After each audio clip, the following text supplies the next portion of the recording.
Good morning. I could have sworn that I had already done a live. I did all this talking earlier. I really hope that this went through. Well, good morning, Ad Bixme. How are you this morning? I'm just now seeing comments and different things. I thought I had already did my live stream and ended the live, but apparently I must not have. Well, anyway, I got into quite a bit. Let me see here. It says I've only been live 44 seconds. I probably did all that talking and wasn't even live. That's crazy. But at any rate, welcome everybody. I guess I am actually live now. And I just wanted to say that I love all my subscribers, especially those of you that get up so early in the morning to kick it with me. I know that this is an ungodly time of day. But today is Friday. I believe that this is Friday, July 3rd.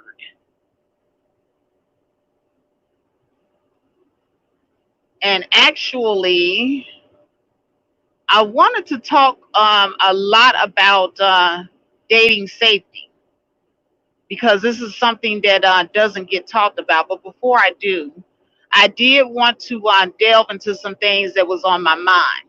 Now, today is not my Friday. It might be Friday for you guys. So, for those of you who are lucky enough to be off work today or today is your last day, congratulations and happy Friday to you. As for me, tomorrow is my Friday. So, I am still going to be out here on this road working. But at any rate, I wanted to say a few words to the people about acknowledging black male dysfunction. Now, it is one thing to acknowledge black male dysfunction, but it is quite another thing to practice bashing. Acknowledging dysfunction does not mean bashing 24/7. Now, that is something that we have criticized a lot of men in this sector from doing to black women. We say that they all they do is talk about black women all day. They're in the he-man woman haters club. And what I notice a lot about us as women, and I do have to get on my sister in. Good morning, Viper Sniper. I do have to get on the sister in because it seems as if we demand a lot of things of others that we ourselves are not prepared to give. And I'm going to get into what I mean by that when I say that. Okay. What I mean when I say that we demand what we are not prepared to give is that a lot of times we sit up here and we complain about certain behaviors that black men have towards black women. We complain that there's a sector in right here on social media that all they do is they talk about black women all day long. They blame black women for everything all day long. They bash black women all day long. And we say that those men who are the leaders in that sector, the influencers, the content creators that put out that type of rhetoric, we always as black women, we complain that they need to be held accountable. And I agree that there does need to be accountability when someone is out here putting out a message. But you know who holds them accountable? You, the subscriber, holds them accountable. And see, the reason why that a lot of black men were able to make so much money off of bashing black women is because there was an audience for it. And so because there were so many butthurt black men out here that, they just really wanted to get things off their chest or have somewhere to go where they can vent about black women and what they are or not getting as black men from their women. There was an audience for it. And the message became more and more hateful from some of these men. And as the hate began to grow, you start getting a lot of these cult groups and their cults. And these cult groups grew into hate groups because of the hate message that the audience supported.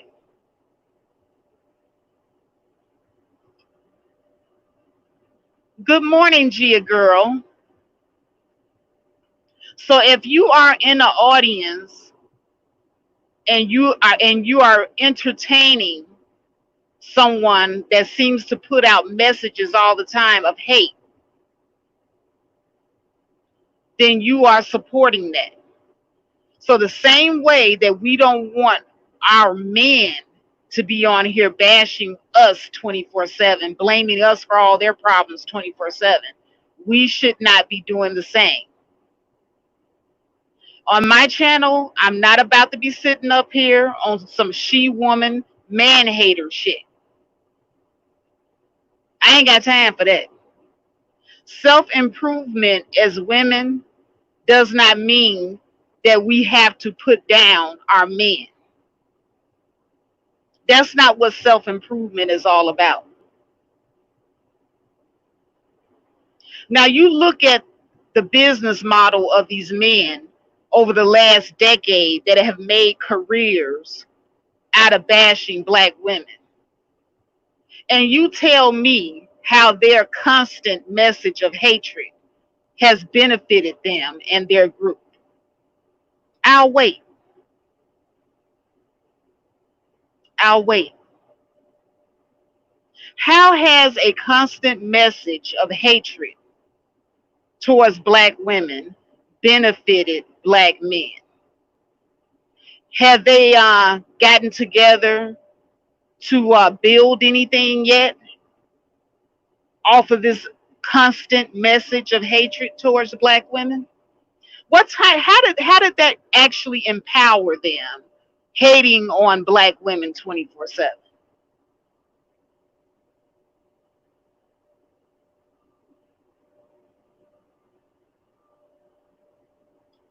Viper Sniper says Faith, about 40% of women sub to these guys. Oh yeah, I'm gonna get to that too. I'm gonna get to that too. Because like I said, when it comes to accountability, I don't too much look at the person who's giving the message, even though, yeah, I do hold them accountable, but I also have to hold the audience accountable. Because the only way that these people who serve as influencers and content creators with these types of messages can be held accountable is through their audience base. And whatever you entertain, that is exactly what is going to prevail. That is the reason why a lot of these men have been able to make money off bashing black women and becoming a hate group, because the audience is there supporting that message. And whatever you support, that is exactly what is going to prevail. Now, here, I do not want mindless drones. You know, I want you to hold me accountable for the messages that I put out here. And this channel is not a she, man, woman haters club. She, woman, man haters club. I don't do that here. I don't believe that black women can be empowered by constantly bashing and putting down the opposite sex. Now, I do believe that it is important for us to recognize and identify black male dysfunction so that we can protect ourselves. That's one thing. But it is quite another thing to be on here 24/7 hating black men. I don't want to be that woman.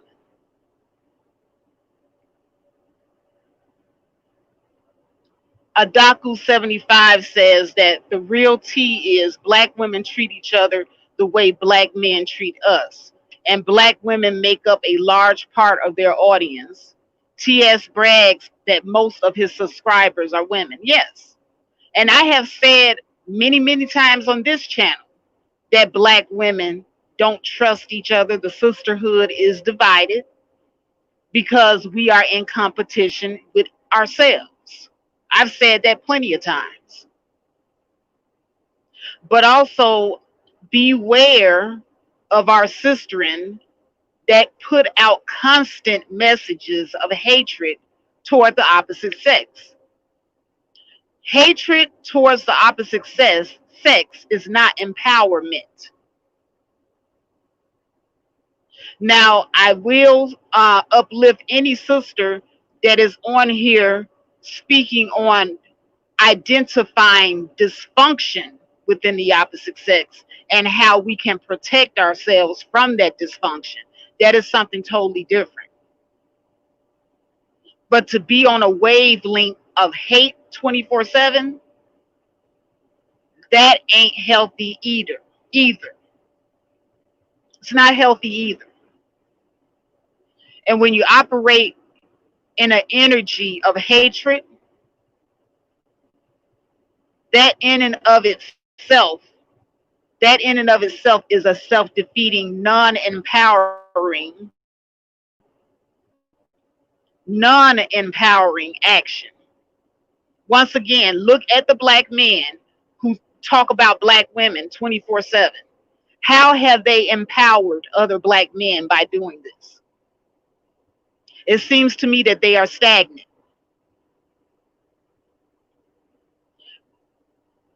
They are sitting up here blaming black women for things that they need to be taking accountability for. That stagnates you. When you sit up here and you spew hatred 24/7, blaming the opposite sex all the time, as if you don't have any accountability yourself, or you refuse to take any accountability or do any type of self-improvement for yourself.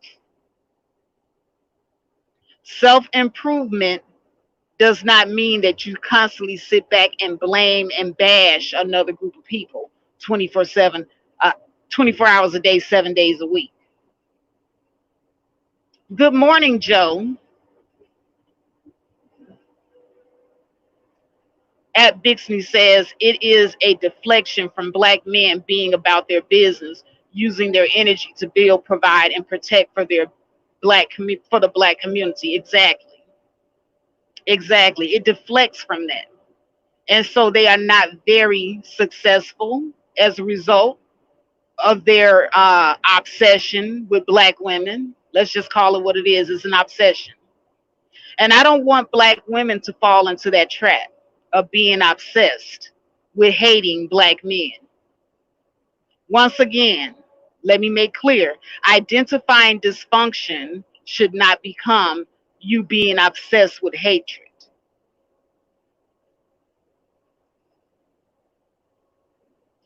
Identifying dysfunction protects you from the dysfunctional behavior, but the hatred does nothing for you as a woman. It does nothing to empower you.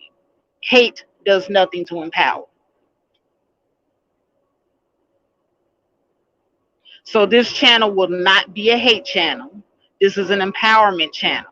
This is an identifying dysfunction channel, but this is not a man bashing channel.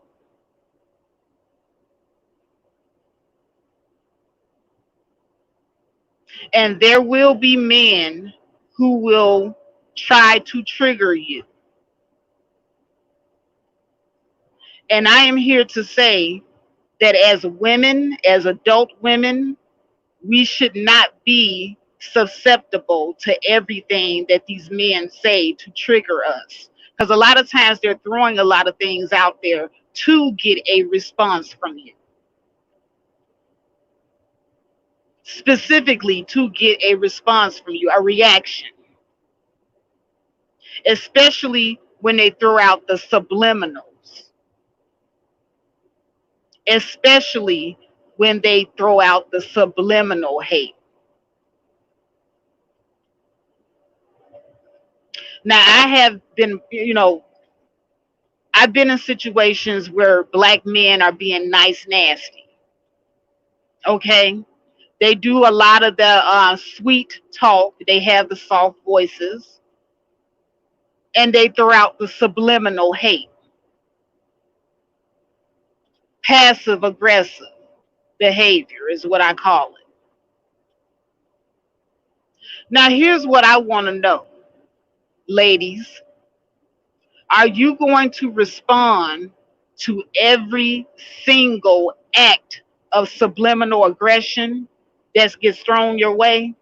Because I'm going to tell you, if you're going to be reactionary every time somebody throws something out at you, you're going to be drained of your precious energy that you could be putting towards yourself.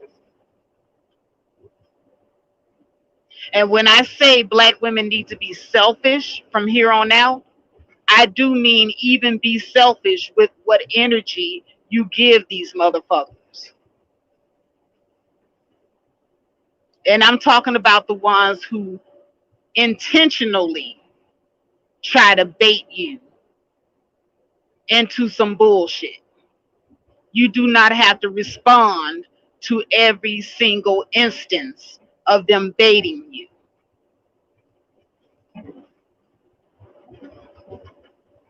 Learn how to pick and choose your battles and don't sweat the small stuff. One of the reasons why black women we have so much stress, we suffer from things like high blood pressure, is because we sweat the small stuff too much. We are the queens of don't come for me unless unless I call for you. We are the queens of that saying because we feel like we have to be confrontational at all times. And I'm saying save your energy. Everything does not deserve a response. Now, there are instances where you will have to respond. And like I said, that subliminal bullshit that they like to throw out there, let them have that shit. Let them have it. I don't have time to be sitting up here getting into an argument with these Negroes over that passive aggressive bullshit. And it's weak. Save your energy for yourself. Pick and choose your battles. There are going to be more important battles. Now, when we're online engaging with each other, yeah, you're going to have conversations. And part of those conversations may include some passive aggressive motherfucker coming into your space or you going into theirs because we do go into their spaces. Let's not act like we're not over there. And you're going to see some passive aggressive shit. Ignore passive aggressiveness. Ignore. Everything don't deserve a response.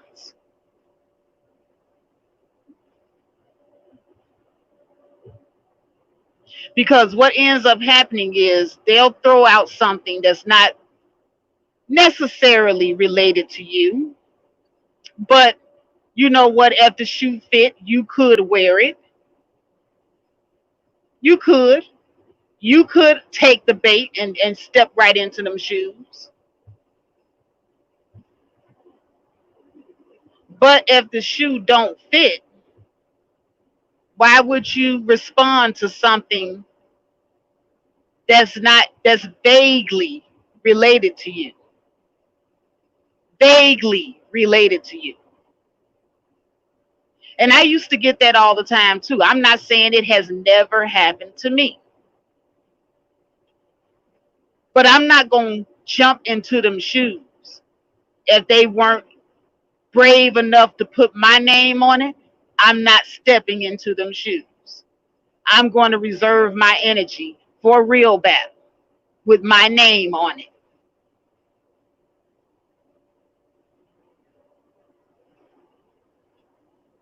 And that's how I govern my life. When I say I am protective of my inner circle, that also means me also being protective of my energy.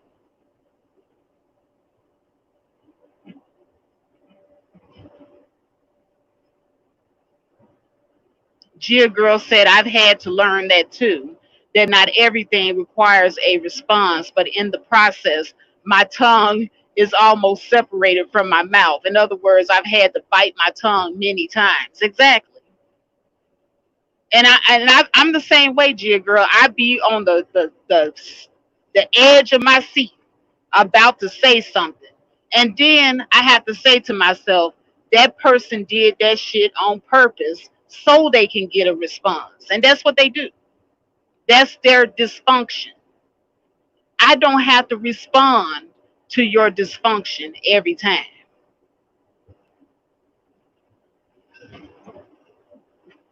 Don't have to. And also, ladies, note that when you are having conversations, if you find yourself in a situation where you're having a discussion with somebody with an opposing point of view, do know that you are going to be nice nasty if you don't like that person and you don't like their point of view. There are going to be times when you're going to be nice nasty too. So you can't expect somebody to be completely nice to you when you know that you're not being completely nice yourself. Good morning, love wisdom. So once again, it goes back to what I said earlier. You cannot expect something from somebody that you yourself struggle with giving. And I know I struggle with that a lot. When I go on to these other men's channels, and I've been a troll on their channels plenty of times. When I go onto those panels, I have been nice, nasty, and condescending plenty of times.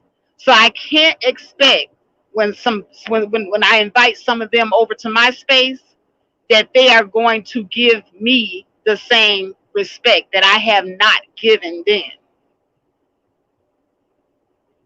But at the very base, I am respectful when I do go on to other people's panels. At the very base, I expect them to give me the same amount of respect. At the very base. Yes, energy vampires are all around. And I'm telling you, it's an energy waster when you respond to each and everything that somebody puts out there. You will be angry all day long. And when you're angry, you're not really getting any good rest, by the way. Have you ever had a really, really bad argument with somebody? I'm talking about not just a regular argument, but one of those arguments that stuck with you all day that you couldn't stop thinking about it. And one of those arguments where you think about what you should have said and then tried to go to sleep behind that. You're not really sleeping all that well. Sometimes you wake up and you're still mad. That is what I call a waste of energy, especially if it's over something petty that you could have sidestepped. You could have conserved your energy for something more important.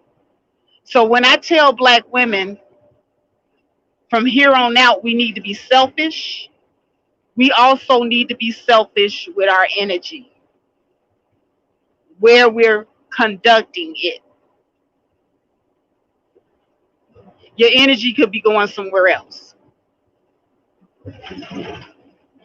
And like I said, if we're going to criticize the men for talking about black women, bashing black women 24/7, we also need to recognize when we are in danger of following down that same road of talking about black men, bashing black men 24/7, because we do have other things that we could be focusing on. Our own self improvement.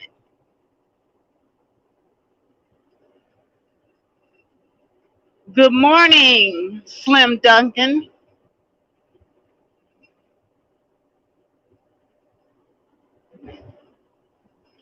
And once again, the empowerment of black the empowerment of black women is not going to happen because we focus on bashing black men 24/7. How has that worked out? How has that helped black men who bash black women 24/7? Are they any more empowered? They've been doing this for over a decade. I don't see them any close to empowerment because they bash black women 24/7. So we got to do something different, right? Because we see how that business model is ineffective.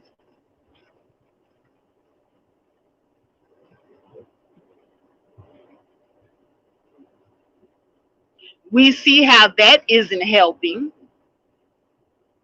Now, once again, identifying dysfunction is one thing.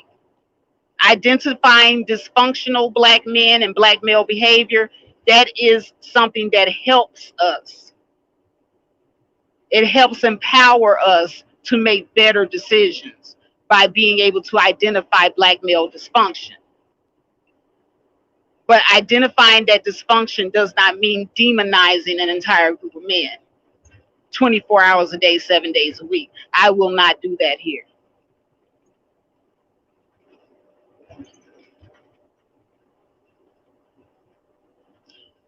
Now, moving right along, because I wanted to get into dating safety, and that is what the topic of this video is.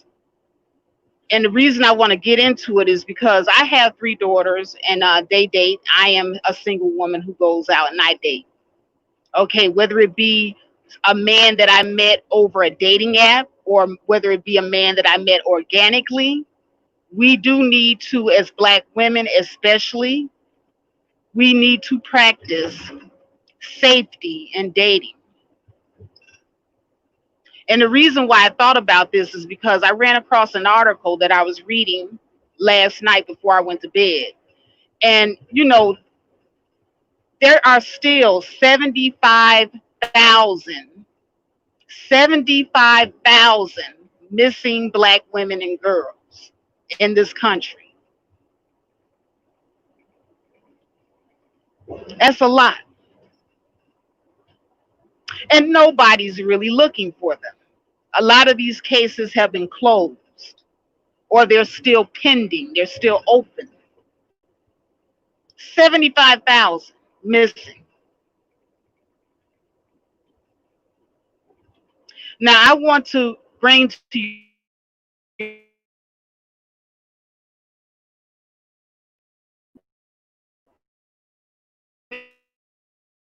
always, always, always been some lily white woman or girl,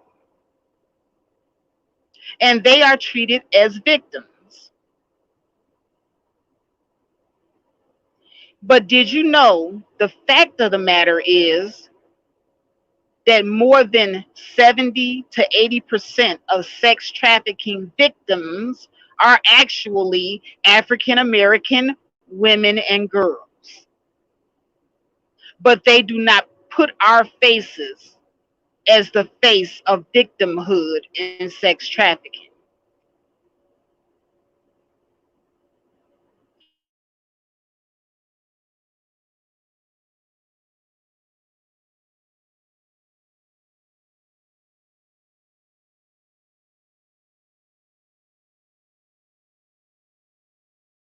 Out of 10 do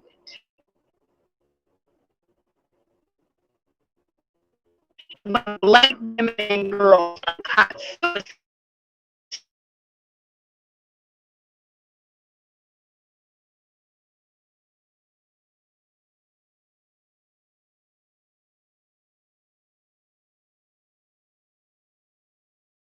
as victims. So there's a lopsided way that sex trafficking is treated here in America between women of color and white women.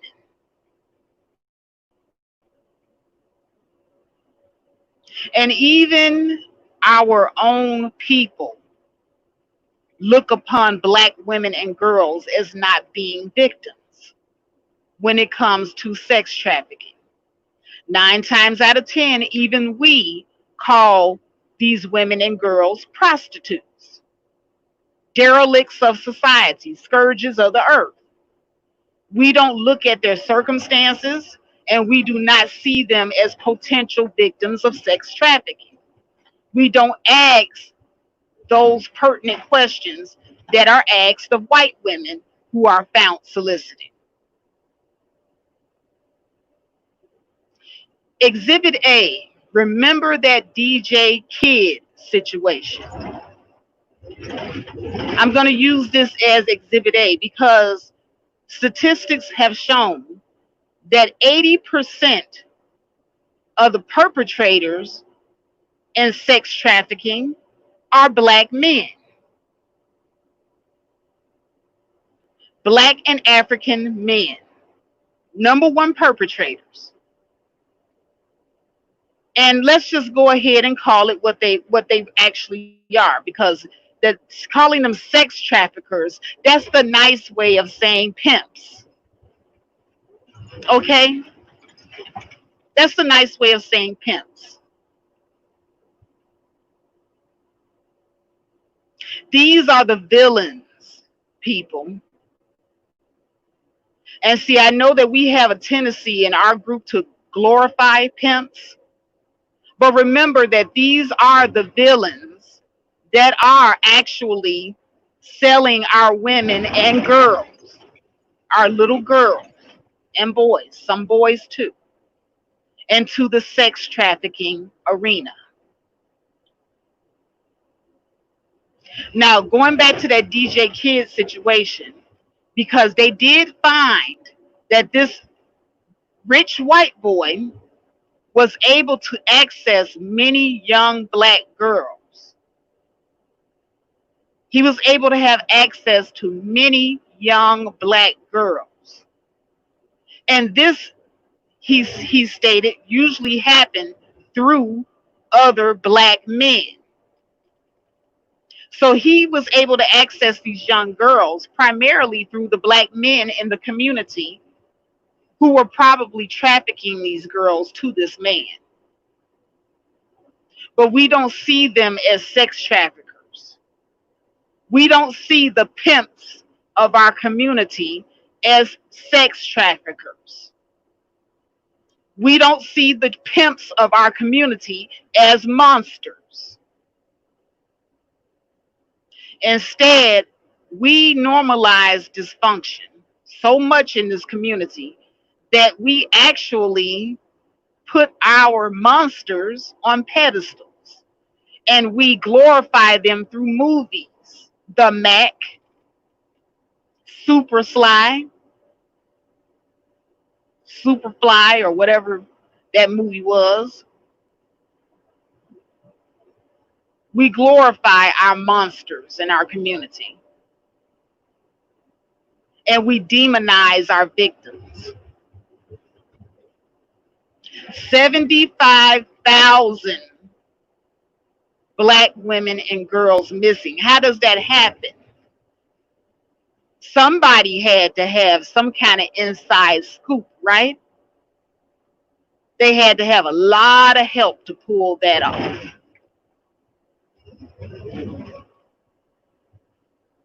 And some of these girls, many of these girls and women are poor, coming from poor communities.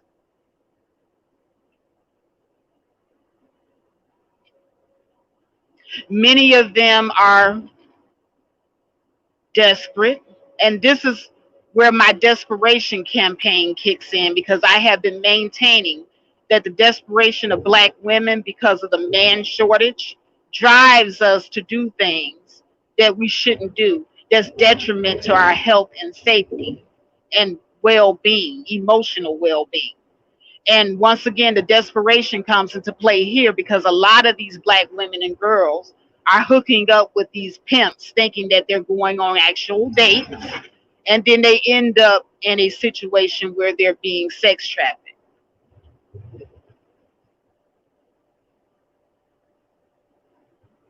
So yes, the desperation also comes into play there. because in our desperation, we do not take precaution.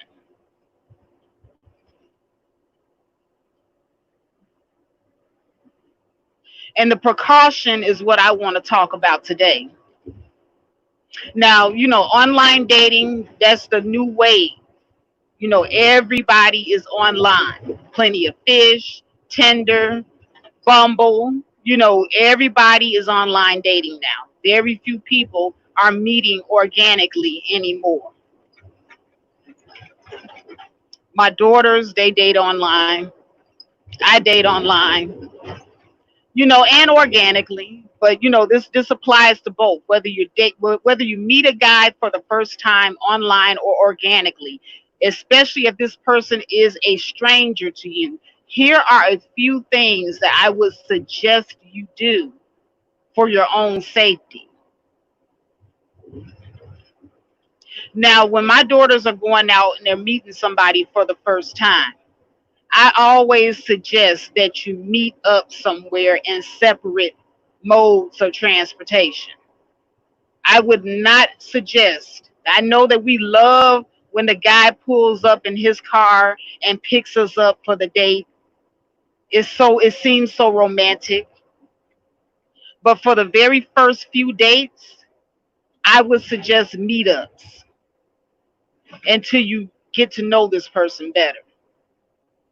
But even before the date, especially with the online dating, my suggestion is you text the person for a time to sort of get a feel whether or not you want to continue even having a conversation.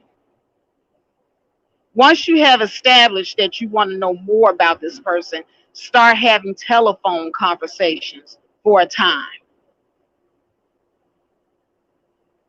And then the next step, and this is a very important step because this has a lot to do with your safety. I do not meet up with anybody unless I have first done a video chat. Good morning, reigning woman. And that's just my rule of thumb. Now, these days, everybody has a cell phone, everybody has a computer. There is no excuse. I do not do a meetup with anybody that I've met online unless we have first done the video chat. I just don't do it. And when you do the FaceTime, go ahead and snap a picture. You snap a picture on that FaceTime and you keep it in your file and you forward it to a trusted friend and relative. And the reason that you do this is because before the meetup, you definitely want your friend or relative to know or have a picture of who you're meeting up with. Also, in our community, we tend to have these play names. We tend to have these nicknames for ourselves. Peaches, Tay Tay, Pookie. When you're first meeting somebody and you're dating somebody, always, always, always try to get a government name first and last. Now I know a lot of you have a tendency to like to put the person's nickname in your phone. Yes, reigning woman. She says, I suggest telling someone that you're meeting up with someone, give them a name and a location. Absolutely. But always get into the habit of putting the first and last name of that person, if you got that person's telephone number, in your phone. Yes, tell a friend or family member. The reason why getting the government name is important and getting that picture is important is because when you first meet up, and once again, the meetup should be in separate modes of transportation. You don't never want to find yourself getting into a stranger's car. The same way when you were a little kid, we taught our children stranger danger. Stranger danger is even more important to us as Black women because we are 80% of us are the ones that are being caught up in this whole sex trafficking thing, even though we are not the face of sex trafficking. We are the number one victims. So, stranger danger. You do not want to be getting in somebody's car that you don't know. Meet up for the first few dates until you get to know the person. And no, your house is not a good meetup spot. His house is not a good meetup spot. His friend's house ain't a good meetup spot. A public place. Always, always, always a public place. And when you go to the meetup spot, if he happens to have a vehicle, try to get a picture of that vehicle, especially the license plate, and immediately forward that to a trusted friend or family member. My daughters, I got pictures in my phone of different guys that they've gone out on dates with, and I always tell them, snap a picture of the car, get the license plate, send it to me right now. So that way, if heaven forbid something happens, I got a make and model of a car, I got a license plate. And if you can, while you're on the date, get a picture with you and the guy and immediately send it to a friend or family member.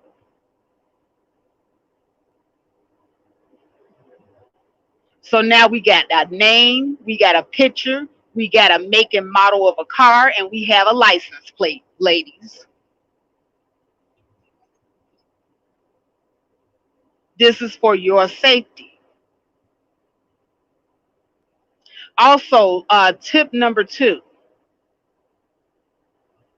you definitely want to have an equalizer with you in the event that you have to defend yourself. Always carry pepper spray, a taser, a hunting knife. If you live in an open carry state, get yourself a gun. You can even get a BB gun. BB guns are perfectly legal to carry around. Get yourself an equalizer.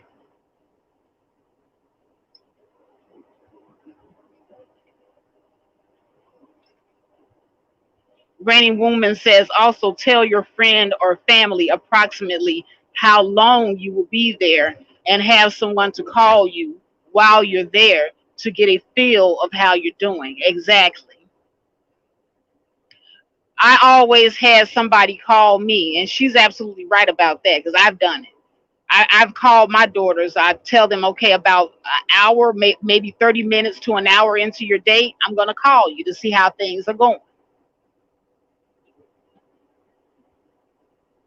Also, turn on your location tracker on your phone whenever you're meeting somebody for the first time, and give a trusted friend or family member information on how to track you.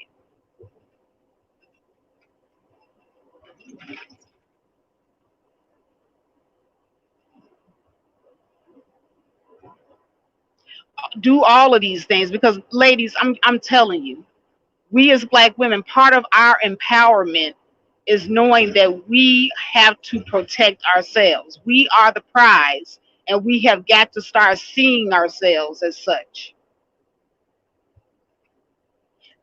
As the prize, as people who are valuable, and we are valuable assets to the community. If you're the prize, if you're valuable, you're going to protect yourself.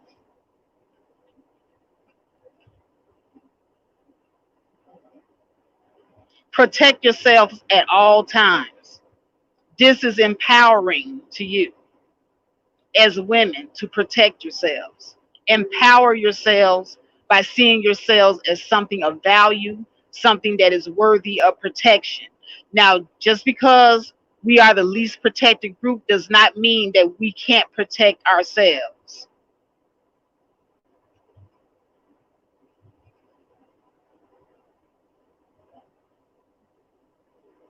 That is that is showing self-love, that is showing sisterhood that is showing empowerment. And also, we have got to get back into the swing of if we came together, we leave together. So when you're out with your sisters, you're at the bar, you're at the club, if you all came together, ain't gonna be no, hey sis, I'm finna go off with this guy and get my quickie on real quick. No, sis, if we came together, we leaving together. So if you going with him, we going too. We all going.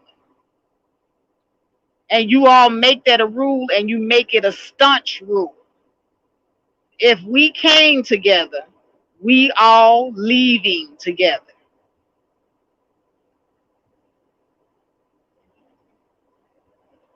Safety first at all times. And one of the things of empowering each other as sisters is looking out for each other. If we know that we are the least protected group, we have to look out for one another.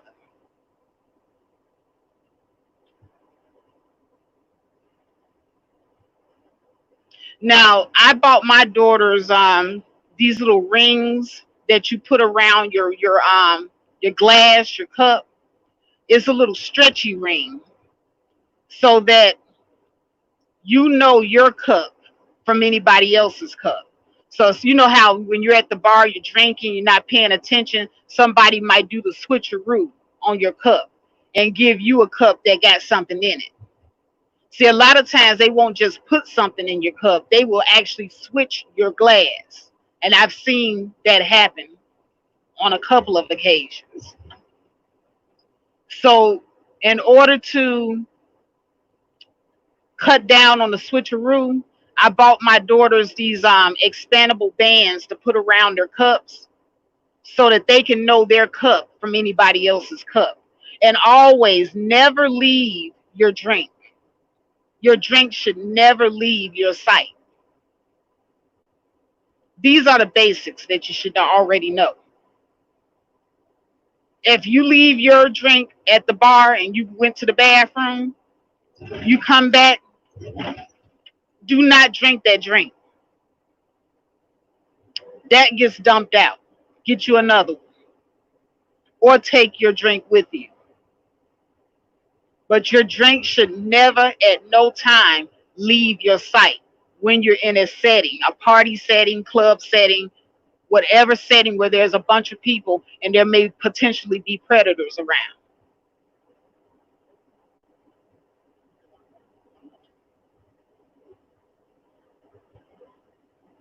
This is empowerment because I'm getting tired of seeing the number of black girls and women going up that are missing and nobody doing anything about it. Ladies, I would say the first 4 to 5 dates should be meetups. Don't be too trusting of these men. If a man that you met online does not want to FaceTime with you before meeting, be very, very skeptical of that guy. Not only might he be catfish, that's the least of your worries, but he may not be who he says he is in those photos that he puts online. Because anybody can post a photo, but it is very hard. It is extremely hard to fake a video, even with filters. And you know a filtered video by now, I hope. And also, if he's coming into a video chat with filters, request that he remove the filters so that you can see him. But do not go on any date without doing the FaceTime first.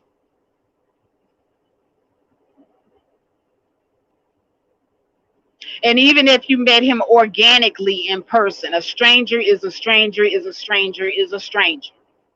If you don't know this person prior, every date should be a meetup until you're comfortable.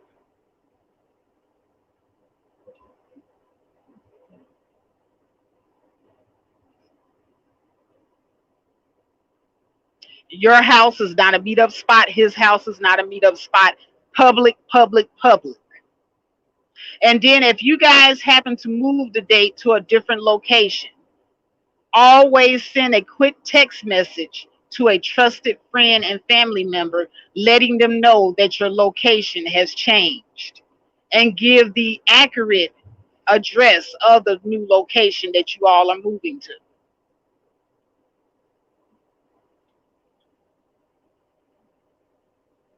Reigning Woman says, if you have never met in person before, I would suggest that you not even consider yourself dating that person. Consider your first engagement as a meetup and part of getting to know. Exactly.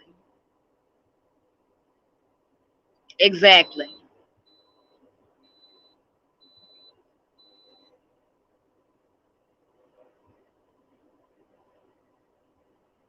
A stranger is a stranger, is a stranger, is a stranger.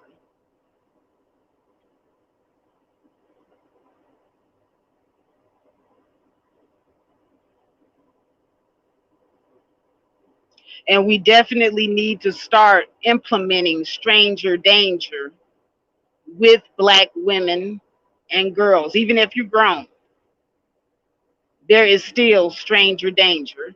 No problem, Reigning Woman. I understood what you were saying.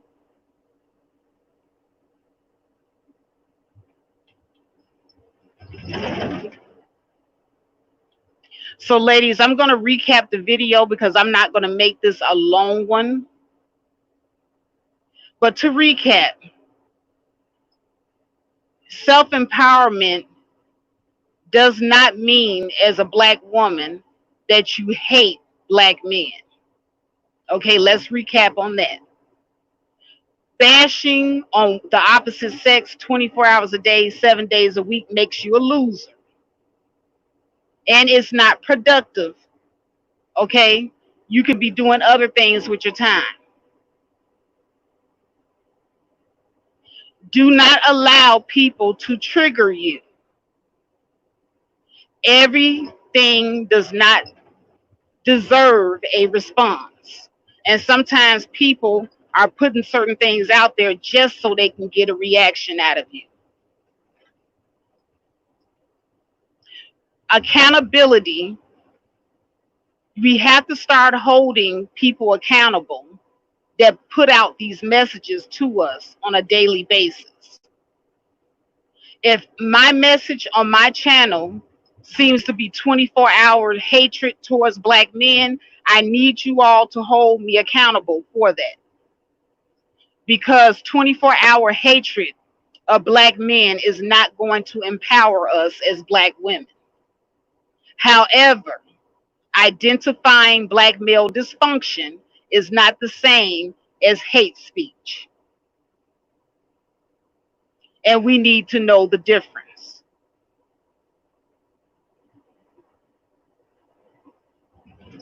75,000 black women and girls are missing currently in this country. And 80% of the predators are pimps, and they are black male and African.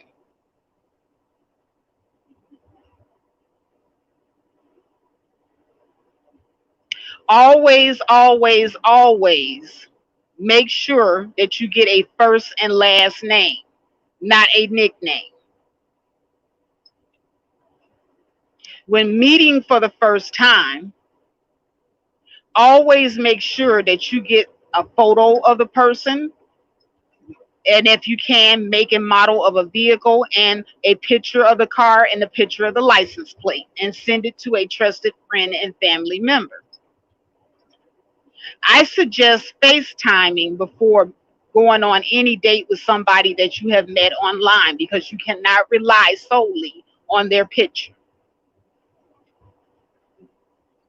Always carry an equalizer: gun, taser, pepper spray, hunting knife, BB gun.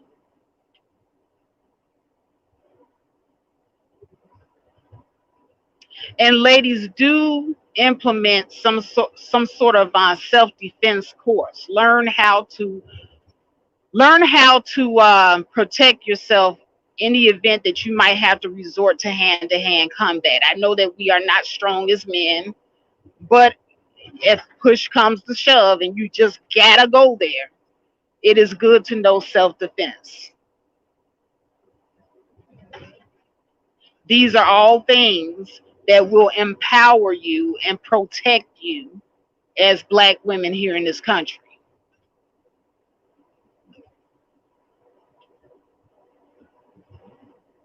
But at any rate, I'm not going to make this video a long one. I just came here to have this conversation with my sister, let you know that I love you and I want you all to be safe.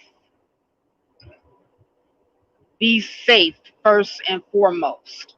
Protect yourself first and foremost. Value yourself enough first and foremost. And having standards also includes having a standard for your safety and well being. And now, with that, I'm going to close. But this has been Faith Jones coming at you once again with another one of my videos. Please like the video if you haven't already, because that does keep me on top. And I will definitely see you in the next one. Peace.